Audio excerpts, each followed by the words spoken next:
Hello les amis, voici une réalisation au grapho. Le dessin est fait avec des mines rouges qui viennent du Japon. Ça me permet déjà de pouvoir gommer facilement. Et ensuite, lors de la colorisation, je n'aurai pas à gommer le croquis. La mine est de type Nanodia, c'est plutôt un bon produit. Il existe en plusieurs couleurs, dont le bleu clair qui est très utile en BD. C'est une couleur qui disparaît au scanner. On a déjà fait un tuto dessus. Dorénavant, je réalise les contours en premier avant la colo. J'ai fait le test et les contours tiennent plutôt bien. Côté contour, j'utilise un liner flexible Mangaka de la marque Zig.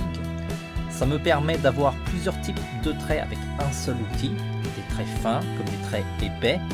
La taille des traits varie en fonction de la pression que vous exercez sur le liner. Ça demande une certaine habitude, mais si vous dessinez par exemple en infographie, vous avez a priori l'habitude de gérer la pression de votre stylet.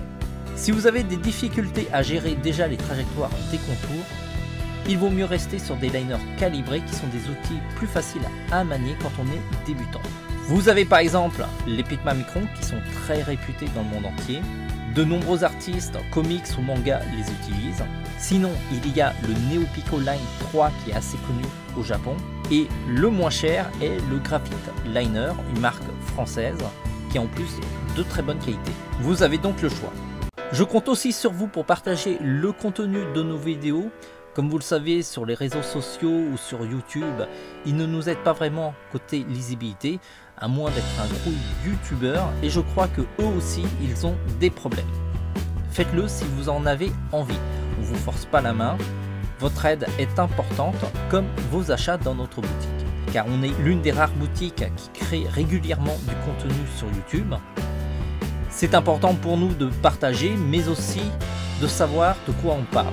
On utilise vraiment les produits qu'on vend. Le papier de ce dessin est épais, 250 grammes. Le grammage est hyper important car sinon le papier ne supporte pas la quantité d'eau que j'applique.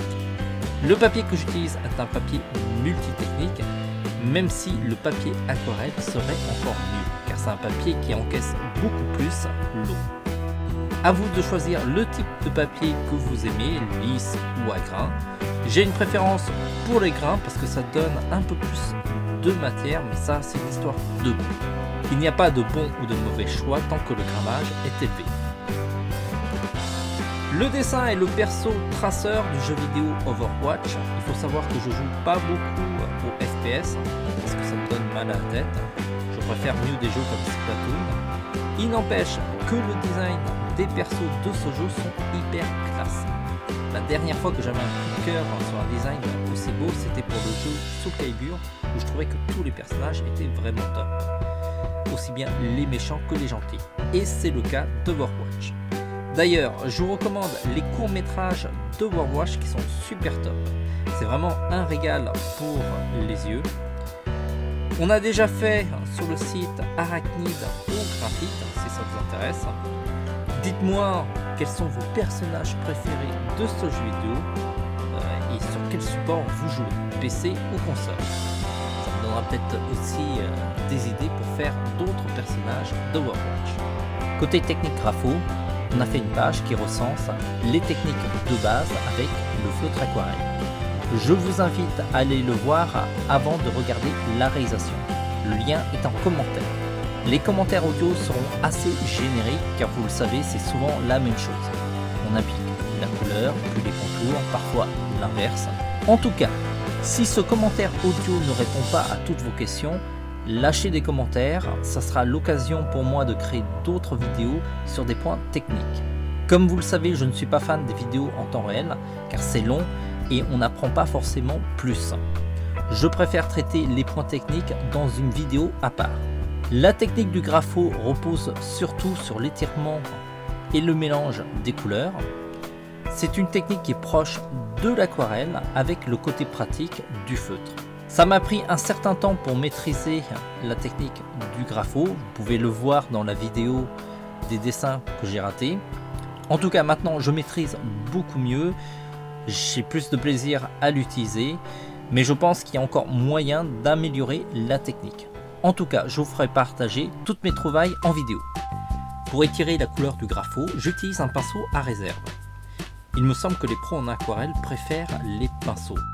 Mais je trouve que le pinceau à réservoir est bien plus pratique. D'une part parce que la fibre synthétique permet d'avoir un pinceau toujours maniable. Et surtout, on peut doser la quantité d'eau qu'on met sur le dessin. Pentel est la marque japonaise la plus réputée pour ses produits. Et c'est pour ça que c'est aussi l'une des plus chères. Sur la vidéo, j'utilise les pinceaux de réserve de la marque Graphite pour vous montrer qu'on peut s'en sortir même avec le produit le moins cher de notre boutique. Je finalise le dessin en général avec deux outils. Le crayon de couleur qui me permet d'ajouter des nuances. En général, j'ai assez peu de couleurs. J'utilise des crayons de la gamme Beaux-Arts. C'est assez important de prendre de cette gamme car la qualité des pigments est beaucoup plus forte et la cire de ces crayons est plus qualitative. Vous pouvez utiliser des crayons de la gamme scolaire, mais c'est clairement les crayons Beaux-Arts qui sont au-dessus du lot. La plupart des dessins réalistes que vous pouvez voir sur YouTube sont en général réalisés avec des crayons de la gamme Beaux-Arts. Après, la marque, ça dépend du pays d'origine du dessinateur. En France, la marque de référence est le Polychromos de Faber-Castell. Nous avons aussi dans notre boutique le Polycolor qui a le mérite d'être moins cher.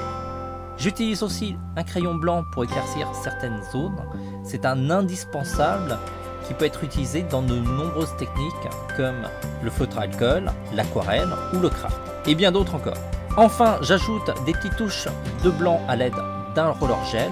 Dans notre boutique, nous avons de nombreuses marques comme Sakura ou Pentel, en général tous des marques japonaises.